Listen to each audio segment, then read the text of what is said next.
Hello everyone. तो आज हम ज्योमेट्री वापस से कंटिन्यू कर रहे हैं। लास्ट टाइम हमने पाइथागोरस थ्योरम की थी। आज सबसे पहले पाइथागोरस पे एक क्वेश्चन करते हैं। तो क्वेश्चन इस तरह से है स्क्रीन पे। The length of the sides of a right angle triangle are 6 centimetre and 8 centimetre. ठीक है, what is the length of the hypotenuse. तो हमें दो साइड्स दी है, उसने लेंथ दो साइड्स की लेंथ दी है हमें। एक की साइड है राइट एंगल ट्राइंगल, सबसे पहले हम ड्रॉ करेंगे।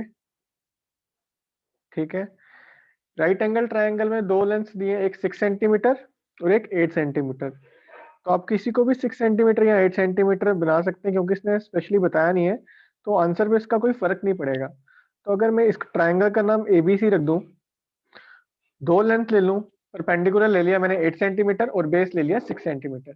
हाइपोटेन्यूज नहीं लेना, क्योंकि हाइपोटेन्यूज की ही लेंथ उसने पूछी हुई है। तो हाइपोटेन्यूज क्या होगा? हाइपोटेन्यूज हमारा AC। हमें पता है according to Pythagoras theorem in triangle ABC, hypotenuse का square AC square is equal to AB square plus BC square. AC square हमने निकालना है, तो AC स्क्वायर को इसी तरह रखेंगे। AB की वैल्यू है 8, तो मैं यहाँ पे 8 का स्क्वायर डाल देता हूँ।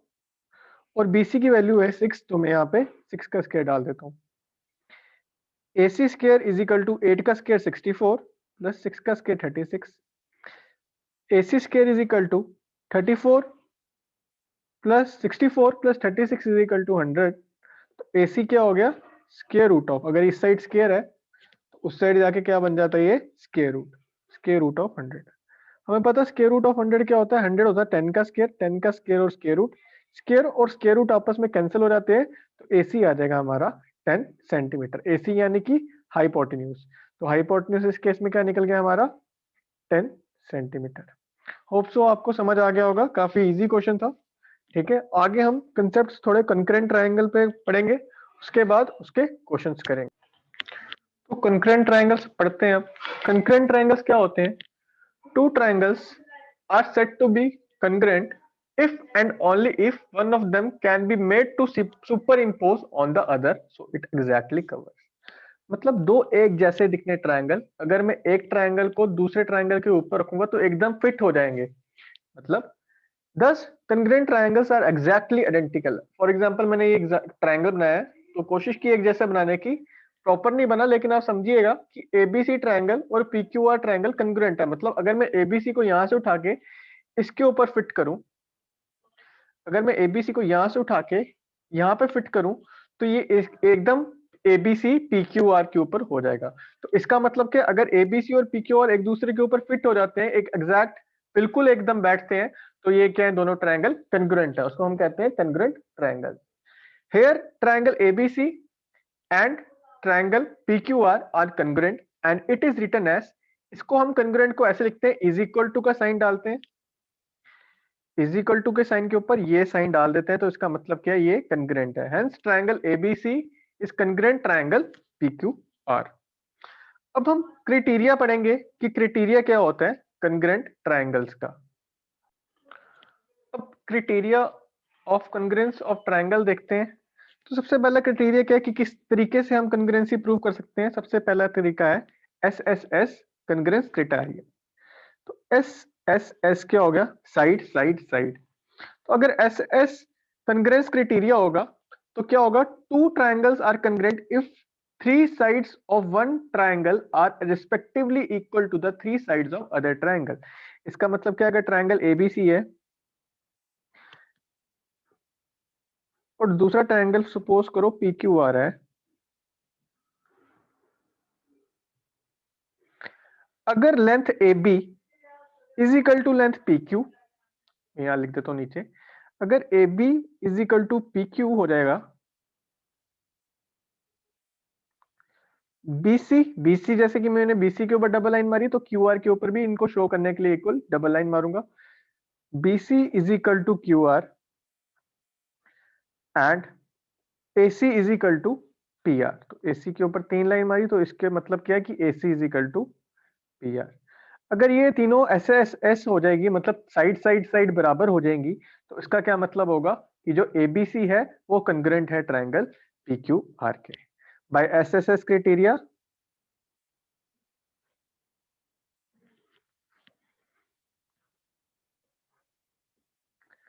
Bye SSS criterion triangle ABC हम कह सकते हैं कंग्रेंट ट्राइंगल PQR के। होप सो आपको इतना समझ आ गया होगा।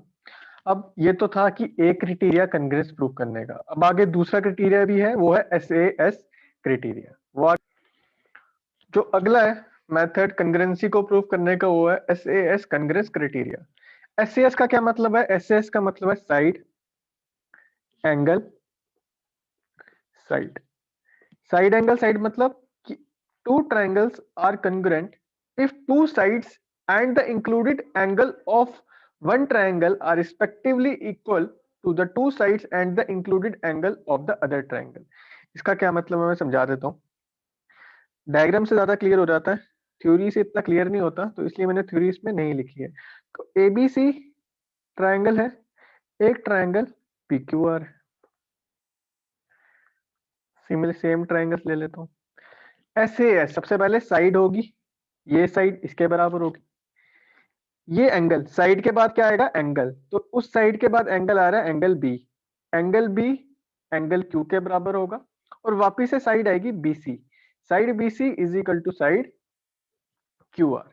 तो जब ये क्राइटेरिया फॉलो करे कि AB is equal to PQ, angle B is equal to angle Q and BC is equal to angle QR, अगर इस तरह से हो तो तभी भी triangle ABC is congruent to triangle PQR हो जाएगा। होप सो आपको समझ आ गया होगा। जो एंगल होगा वो दोनों साइड्स के बीच वाला होना चाहिए, जैसे ये साइड है, ये साइड है, एंगल इन दोनों साइड के बीच वाला होगा, तभी ये कंग्रुएंट होंगे। होप सो आपको समझ आ गया होगा। तीसरा क्राइटेरिया पढ़ते हैं, तीसरा मेथड कौन सा होता है कंग्रुएंसी को प्रूव करने का? तीसरा मेथड होता है हमारा ASA क्राइटेरिया। ASA क्राइटेरिया, तो ASA क्या होता है? Same angle side angle. तो एंगल साइड एंगल में क्या करेंगे हम, वापिस से ट्रायंगल बना के समझा देता हूं आपको।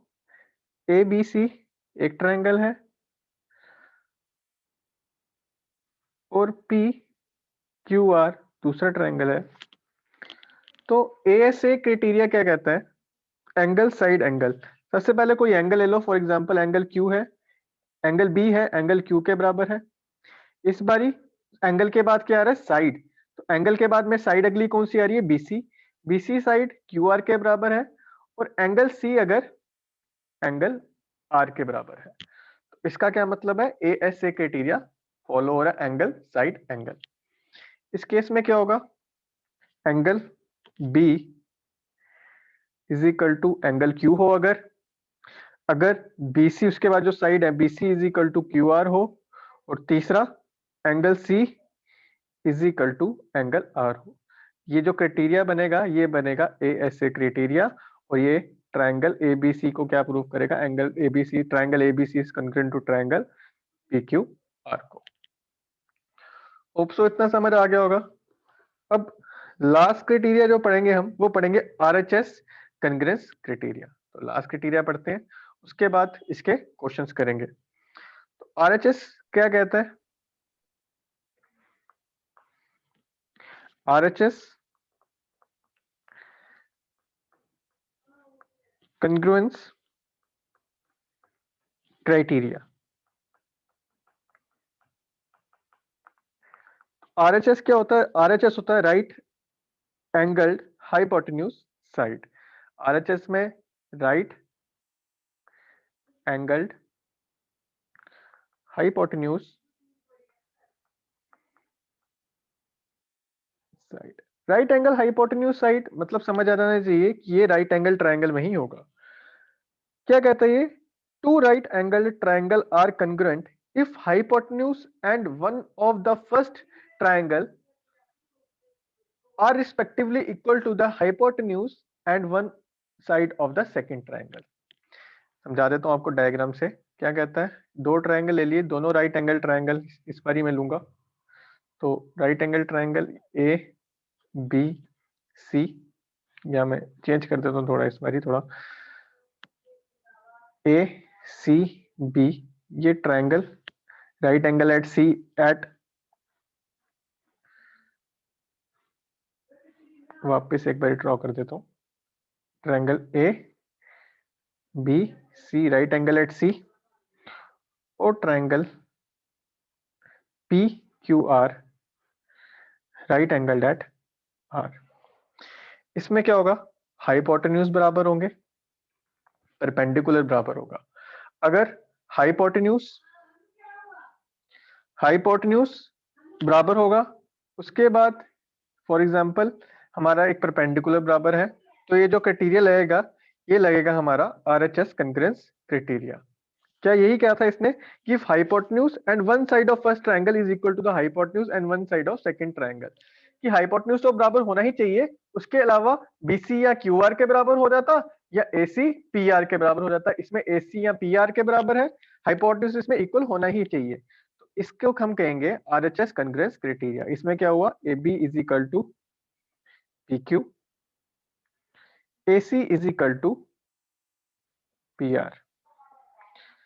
अब A C is equal to P R है, A B is equal to P Q है, और हमें पता ही है दोनों 90 डिग्री है, तो angle C is equal to angle R, तो ऑब्वियस ही बात है क्योंकि दोनों ही की दोनों 90 डिग्री है, तो angle C is equal to angle are.